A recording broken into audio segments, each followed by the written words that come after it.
Pak Yuliot ini bilang pengamanan objek vital nasional itu sesuai dengan keputusan Presiden nomor 63 tahun 2024 yang mana sebenarnya uang si Pak Amali ini juga belum tahu nih uang 277M itu dari mana gitu. Maksud saya kemarin sempat saya tanya pertanggung jawabannya gimana Pak, apakah memang ada 277M ini yang masuk ke PSSI. Pak Amali itu selalu menegaskan ada di huruf L, anggota komite eksekutif itu tugasnya itu yang menentukan pelatih timnas itu.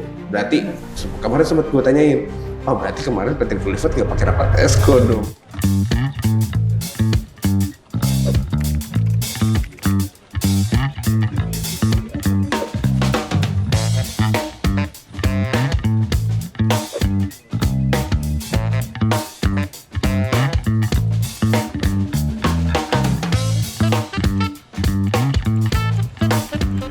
Balik lagi di Orang Dalam bersama saya, Amin. Oke, Di ada yang menarik nih, Di, soal jawaban uang senilai 277 miliar yang katanya digunakan untuk pengembangan sepak bola di Indonesia. Nah, kaitannya dengan Piala Dunia. Ini sebenarnya bagaimana, Di, ceritanya? Jadi kalau yang saya kemarin sempat ngobrol sama Pak Waketum PSSI, Pak Amali, itu sebenarnya kemarin kan sempat ketemu sebentar pas timnas jelang SEA Games U22 kemarin latihan, sempat tarik tuh, Pak ya ngobrol dulu pas sebentar, ada yang mau saya tanyain. Sebenarnya uang si Pak Amali ini juga belum tahu nih uang 277M itu dari mana gitu. Sedangkan di Dirjen Pajaknya itu kan sudah ketahuan, di post di Instagramnya Direktorat Pajak ada uang 277M yang mengalir ke PSSI. Peruntukannya memang waktu itu untuk Piala Dunia. Sedangkan kita aja nggak lolos Piala Dunia yang tahun ini nih, yang 2026. Karena memang posisinya kemarin mungkin uang 277M ini diperuntukkan untuk kalau misalkan kita lolos ke Piala Dunia 2026 itu kan bisa lanjut kita mainnya kalau nggak di Amerika, Meksiko sama Kanada. Mungkin peruntukannya buat itu. Selain itu juga buat pengembangan usia muda. Nah, tapi kemarin sempat ngobrol juga, dalihnya Pak Amali ini, uang yang dari pemerintah itu ternyata hanya 200 miliar, itu pun dari Kemenpora. Nah, yang dari Kemenpora itu saya sempat tahu kalau memang ada dana dari pemerintah untuk PSSI senilai 197 atau 100 berapa M itu diperuntukkan memang untuk pengembangan usia muda pengembangan sepak bola di Indonesia, termasuk di dalamnya itu waktu itu ada Piala Dunia dan grassroots di bawahnya itu. Nah, maksud saya kemarin sempat saya tanya pertanggung jawabannya gimana Pak? Apakah memang ada 277M ini yang masuk ke PSSI? Nah, Pak Amali tuh ngomongnya kemarin, saya cek dulu ya kalau misalkan yang 277M ini, kalau misalkan yang 200M itu memang sudah masuk ke kita dan itu semua sudah dipakai memang untuk kepentingan sepak bola kayak Liga Usia Dini, terus biaya pelatih mungkin sama biaya-biaya untuk yang kemarin ke Piala Dunia baik senior maupun yang U17 kemarin. Nah, Pak Amali itu juga bicaranya apapun yang ada di uang yang dapat dari pemerintah kita laporkan, dia bilang gitu. Laporkannya dalam artian nanti kita ada LPG-nya, lalu kita laporkan ke BPK karena yang laporan uang ini memang harus dilaporkan ke BPK karena kan ini mencakup dana rakyat, dana dari pemerintah yang seharusnya memang perlu dipertanggungjawabkan di BPK. Kemarin sih Pak Amali ngomongnya gitu Pak. Ya walaupun angkanya nominalnya itu berbeda-beda ya. Iya. Oke. Nah, kita bergeser deh soal anggaran itu. Nanti kita akan tunggu kelanjutannya seperti betul. apa ya. Kita bergeser soal pelatih ini. Ini kan udah mulai mengerucut nih sekarang. Ini memang pelatih ini memang dari kemarin banyak banget kan isu-isunya ya, mulai dari yang terutama yang senior kan memang ada nama-nama yang sempat disebut sama netizen dan beredar di media sosial, ada Jesus Casas lah, yang dari Irak ada Timur Kapadze, dari Uzbekistan ada juga yang dari Irlandia, ada juga Ange Postecoglou yang sempat ngelatih Tottenham, ada juga Paulo Bento itu dari Portugal. Nama-nama ini sebenarnya memang mungkin memang diajukan sama netizen kita yang memang perlu nama-nama bagus untuk melatih timnas Indonesia. Terlebih kan kita punya kenangan buruk nih sama pelatih sebelumnya nih, Patrick Kluivert yang main asal tunjuk aja, tiba-tiba nunjuk Patrick Kluivert akhirnya gagal total. Nah, tapi sekarang yang lebih mengkerucut lagi, Pak. Kalau saya melihat kan nantinya Pak Sumarji dan esko-esko lain kan ke Eropa nih, ke Inggris, ke Italia, Spanyol, sama Belanda, sama Jerman. Dia bakal katanya mereka itu bakal interview pelatih beberapa di sana. Nah, dari negara-negara ini kita juga bisa mengkerucutkan nih. Berarti di Spanyol nanti ada siapa?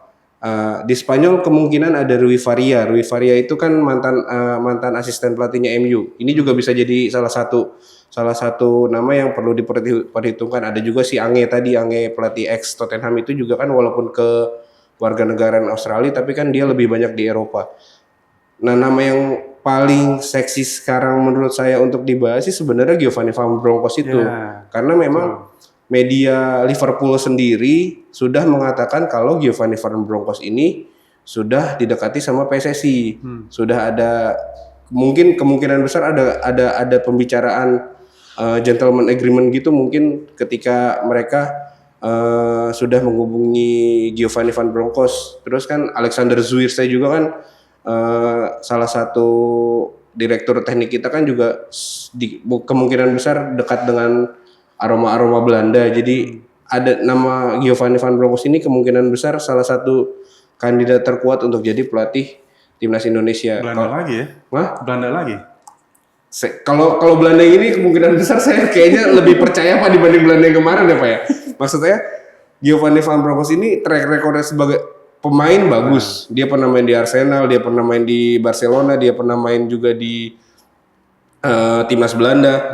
Ya walaupun nggak jauh beda sama Patrick Kluivert kan kemarin. Tapi ada tapinya nih kalau saya nih kalau melihat Giovanni Van Bronckhorst, dia pernah juara di Feyenoord.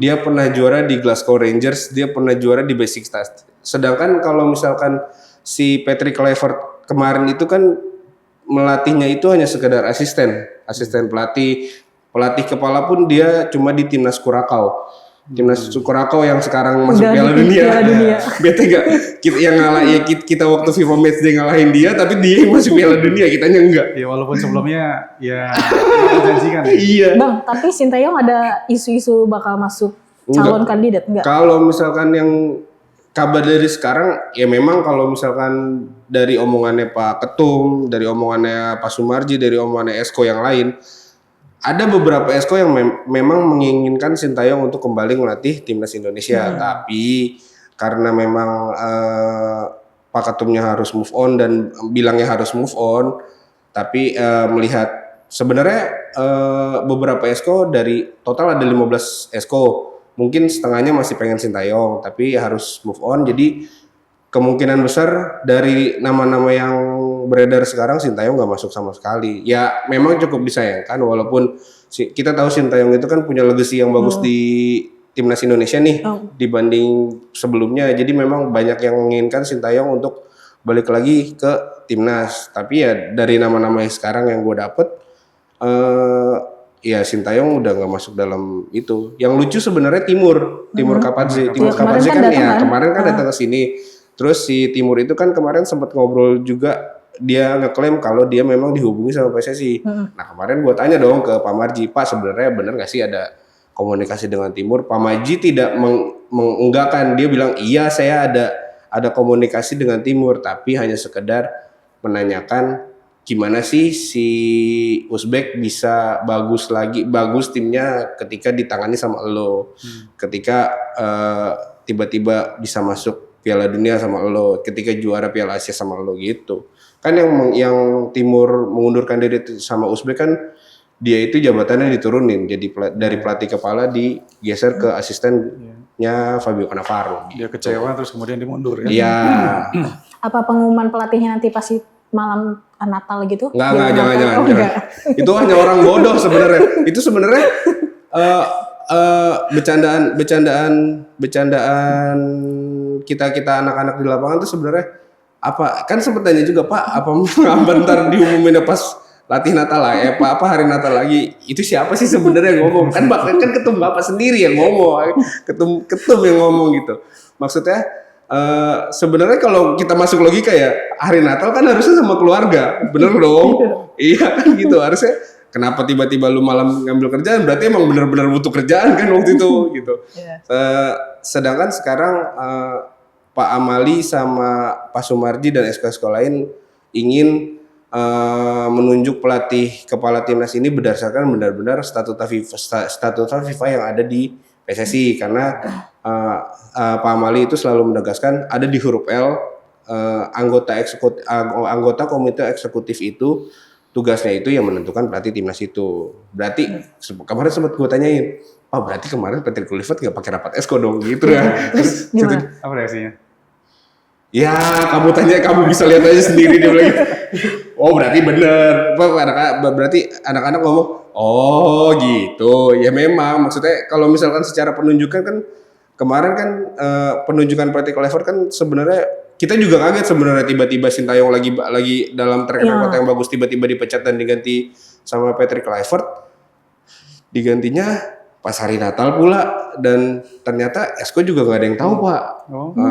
Mungkin Esko ya, makanya kemarin saya penegasan aja, berarti yang sebelumnya itu nggak ada rapat Esko, soalnya yang disinggung sama Pak Amali itu di zamannya Pak Ketum Iwan Bule, Muhammad Iriawan, karena pada saat pemilihan pelatih di zamannya Iwan Bule itu benar mereka fit and proper test, jadi didatengin dua-duanya kan waktu itu zamannya Luis Milla sama Sintayong, mereka dateng lah dua-duanya, dilihat, oh ternyata visinya Sintayong ini, visinya Luis Milla ini, walaupun Luis Milla pernah ngelatih timnas kita, tapi ketika Sintayong bisa menjanjikan lebih bagus, akhirnya Sintayong lah yang dipilih, seperti itu.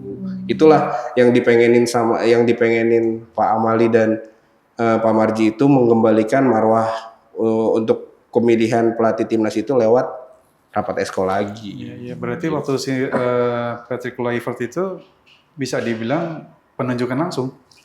Bisa jadi Pak.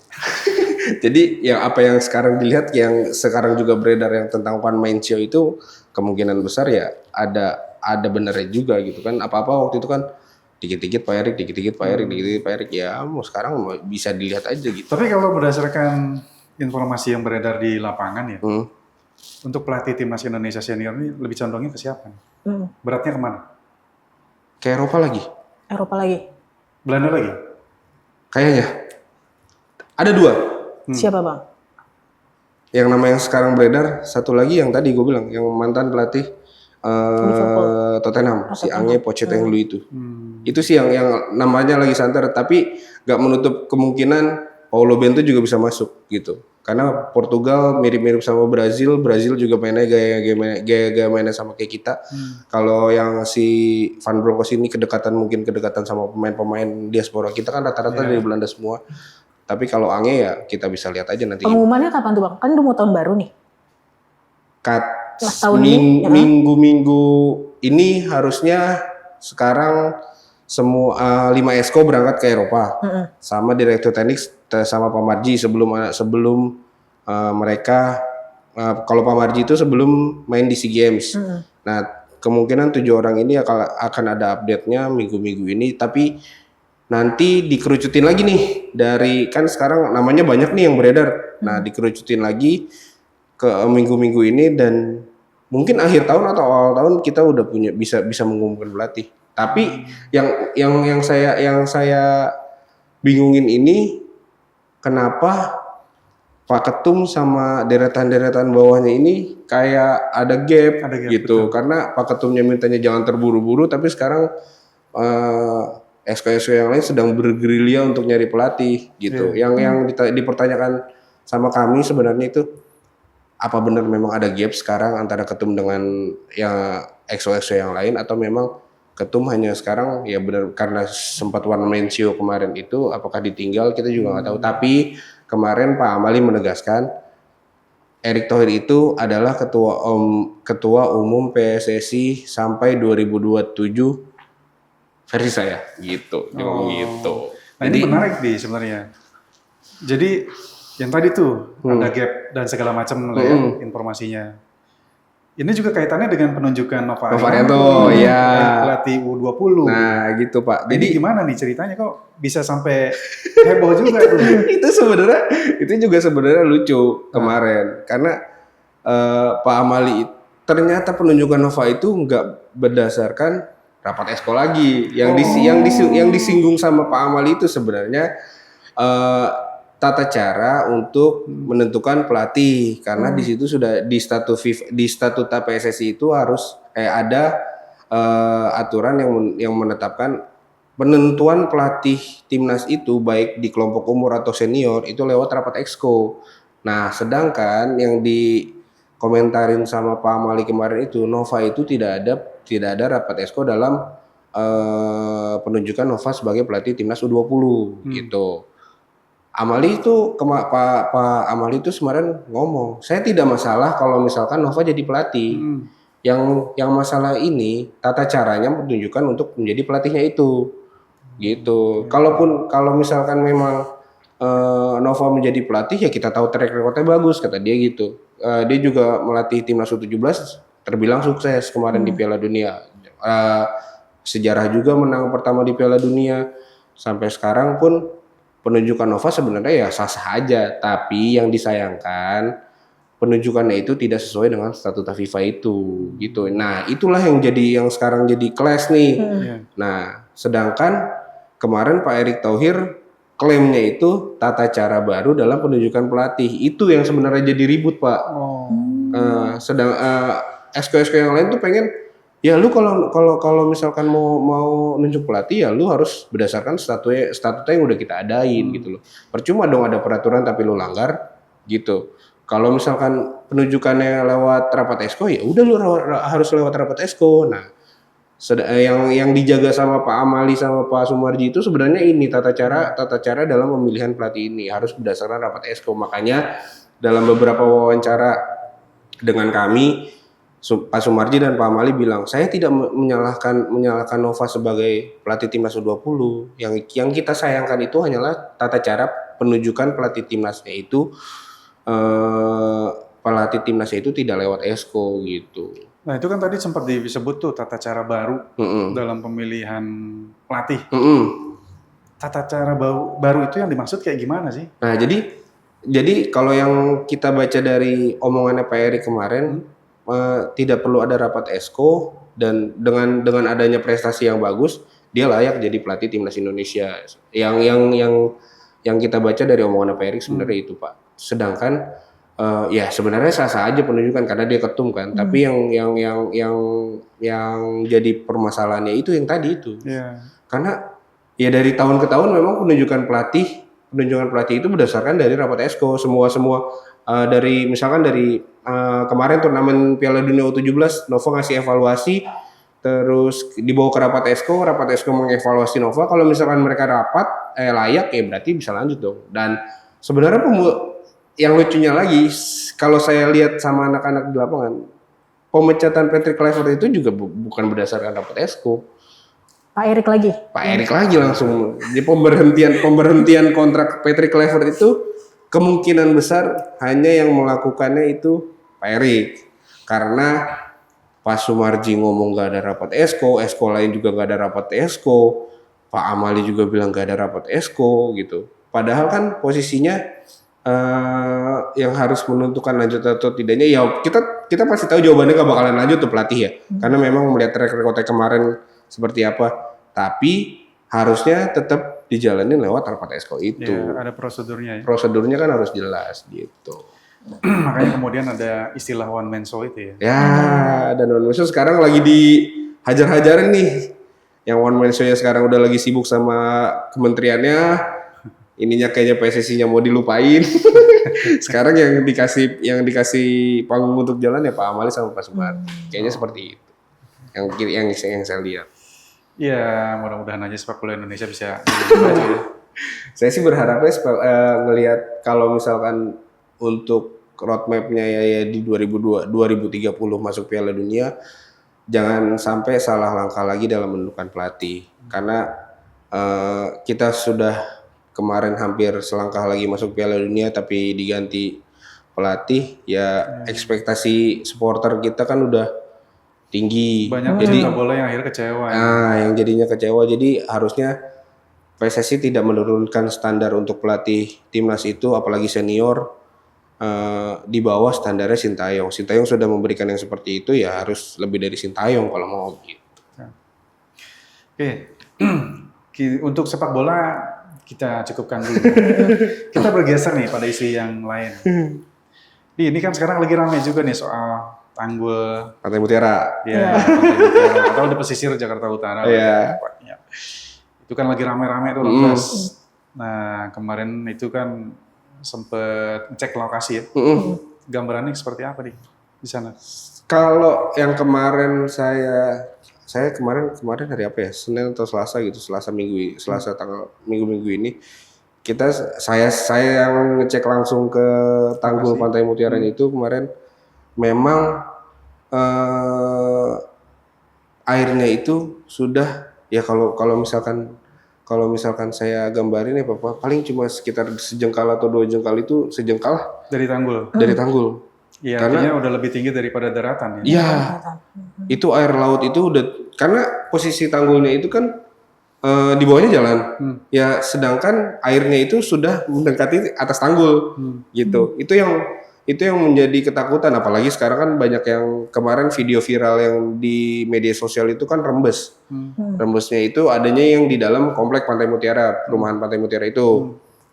Kalau yang di pinggir jalan itu memang sudah hampir mendekati batas dari tanggul yang kemarin saya lihat. Makanya mungkin ada kekhawatiran masyarakat, memang kalau tanggulnya jebol itu seperti apa kan kita juga nggak tahu. Nah, kalau misalkan yang di dalam perumahan itu kemarin kan saya sempat masuk, tapi ketika itu ditahan karena tidak boleh ada peliputan dulu selama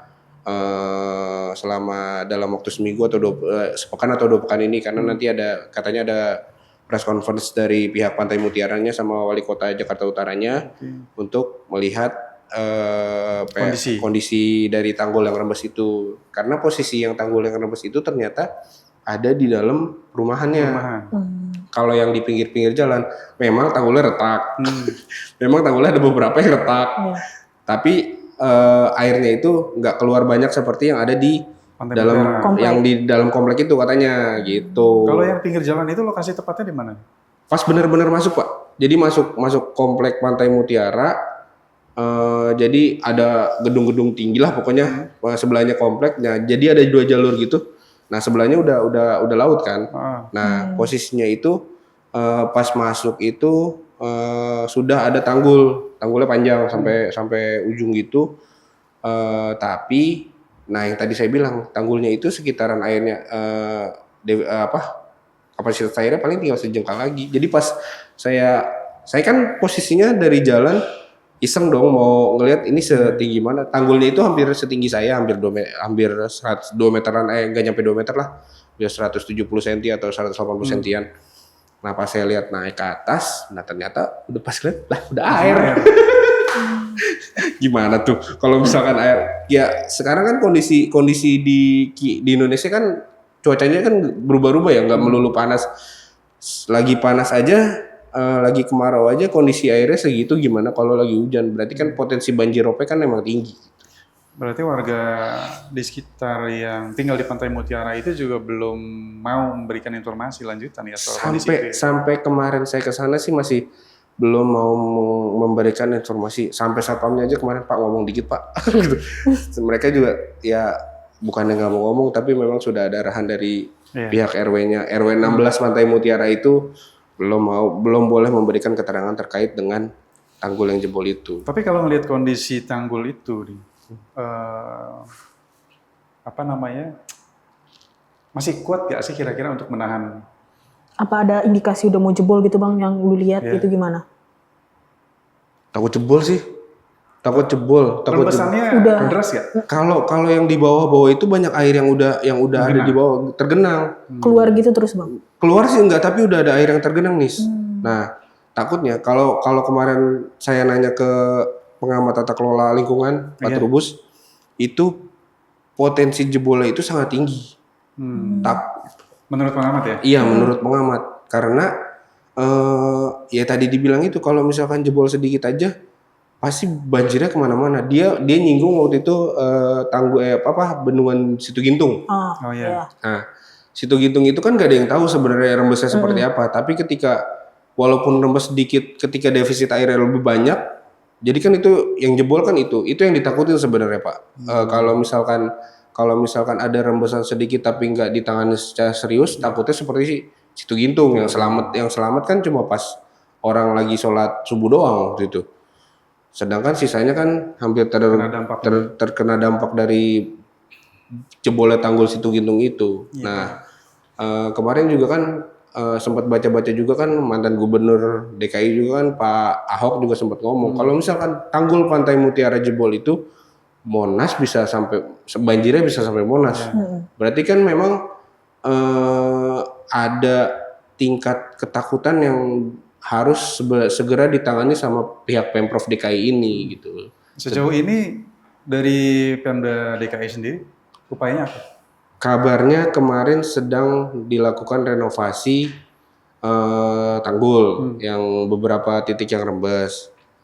Pas saya ke sana juga yang di dalam perumahan itu memang ada pengerjaan peninggian tanggul. Nah, tapi itu balik lagi itu nggak boleh difoto atau direkam karena memang kebijakan dari pihak perumahannya itu. Sebenarnya memang pas masuk perumahan Pantai Mutiara yang RW 16 itu di sebelah kirinya itu sebelum jembatan itu ada peninggian tanggul. Mungkin itu yang sedang dikerjakan sama pihak Pemprov. Nah, sebenarnya untuk mengantisipasinya ada cara yang lebih cepat sebenarnya pihak Pemprov harusnya bisa berkolaborasi sama developernya perumahan itu. Jadi nggak melulu nunggu Pemprov tapi pihak developernya juga harusnya bekerja sama untuk bisa meninggikan tanggul ini. Kalau misalkan tanggulnya cuma segitu-gitu aja Pak, kalau menurut saya sih ya 2 atau 3 atau 4 tahun lagi itu bakalan airnya bisa di atas itu. Dari pihak developer sendiri belum ada informasi? Belum ada informasi sampai sekarang gitu. Kayaknya sih lebih cepat sebenarnya lebih baik untuk menangani kasus tanggul Pantai Mutiara ini karena kan ini juga kan dampaknya juga luas. Kalau misalkan memang banjir nggak cuma perumahan Pantai Mutiara aja yang kena, kan di situ juga ada warga-warga Muara Angke atau Muara Baru yang memang tinggalnya berdekatan di situ dan mereka ekonominya dari situ, dari jual-jual ikan, dari pasar ikan juga ada di situ. Nah, takutnya kan terdampaknya ke situ-situ juga. Sayang aja kalau misalkan pihak Pemprovnya lama, terus developer dari perumahannya juga lama, jadinya malah kemana-mana dampaknya gitu. Sedangkan waduk Pluit juga kan nggak bisa nahan air banyak gitu. Kalau misalkan air laut ke waduknya juga banjir. Nggak nampung juga gitu. Ya kita sih berharap mudah-mudahan soal tanggul ini ya penanganannya bisa cepat dan aman untuk semua masyarakat. Amin. Dan lebih cepat aja tuh daripada ntar ada banjirop. Nah kita coba bergeser nih dengan isu yang lain nih. Di sini ada hal yang menarik. Jadi ada statement waktu itu dari Menhan ya kalau nggak salah. Iya Menhan, Safri Samsudin. Ya Pak Safri Samsudin yang meminta anggota TNI menjaga kilang dan BBM Pertamina. Ini ada nggak kaitannya dengan pertemuan di Hambalang beberapa waktu lalu? Gimana informasi yang dilakukan? Yang awalnya dulu ya Pak, ini Pak Menhan Safri Samsudin ini mengeluarkan pernyataan setelah rapat di DPR. Itu mengatakan kilang minyak itu akan dijaga oleh TNI Angkatan Darat. Nah, itu tugas pengamanan ini itu tuh tugas pengamanan instalasi strategis khusus yang dimiliki oleh Pertamina ini tuh merupakan bagian dari operasi militer selain perang. Nah, penjagaan kilang minyak milik Pertamina ini nih direncanakan dimulai itu di Desember 2025 ini. Nah, kemarin juga sempat menghubungi Pak Wakil Menteri SDM Yulia Tanjung. Itu tuh menanyakan apakah ada hubungannya dengan arahan Presiden di Hambalang beberapa minggu kemarin. Karena di Hambalang itu ada sejumlah menteri dan kabinet Merah Putih yang dipanggil seperti Pak Bahlil, Menteri SDM, Menteri Pertahanan, Pak Safri Samsudin, terus ada Menteri Hukum dan Sekretariat Kabinet Setkap. Nah, Pak Yuliot ini bilang pengamanan objek vital nasional itu sesuai dengan keputusan Presiden nomor 63 tahun 2024 yang mana itu adalah TNI dan Polri. Nah, untuk kilang ini secara khusus Presiden itu menugaskan TNI untuk mengamankan kilang, termasuk kilang milik Pertamina ini. Nah, menurut Pak Yuliot ini pengamanan kilang minyak itu sah-sah saja dilakukan karena kan merupakan yang tadi objek vital nasional. Nah, karena objek vital nasional itu tuh ada beberapa kriteria beberapa kriteria. Pertama itu menghasilkan kebutuhan pokok sehari-hari. Yang kedua menimbulkan ancaman terhadap pembangunan nasional. Terus yang ketiga itu ancaman gangguan transportasi dan gangguan penyelenggaraan pemerintahan gitu sih Pak. Update terakhirnya. Ya artinya gini, karena ini salah satu objek vital nasional. Informasi yang beredar di lapangan selain kilang Pertamina, itu ada lagi nggak lokasi-lokasi lain? Untuk saat ini sih baru yang tersebar yang dihimpun lah yang kita dapatkan itu baru kilang minyak milik Pertamina. saja. Belum ada informasi juga berapa banyak nanti personil yang akan diturunkan untuk menjaga itu, terus kemudian kenapa dipilihnya TNI? Ya betul, kenapa dipilihnya TNI, terus kemudian juga lokasinya di mana saja, dan yang terpenting tuh anggarannya kira-kira bisa memakan berapa banyak? Ya Pak, untuk itu belum ada nih update terbaru. Nah kemarin juga sempat meminta konfirmasi ke Kementerian Pertahanan, tapi belum ada respon dari Kementerian Pertahanan terkait kilang ini seperti apa lanjutannya. Oke, sementara pembahasan di Orang Dalam kita cukupkan dulu sampai sini, sambil kita menunggu update selanjutnya terkait penjagaan objek vital nasional, tentang berapa personil yang akan diturunkan, berapa anggaran yang akan disiapkan, dan mana saja lokasinya. Tunggu update-nya di Orang Dalam di episode berikutnya.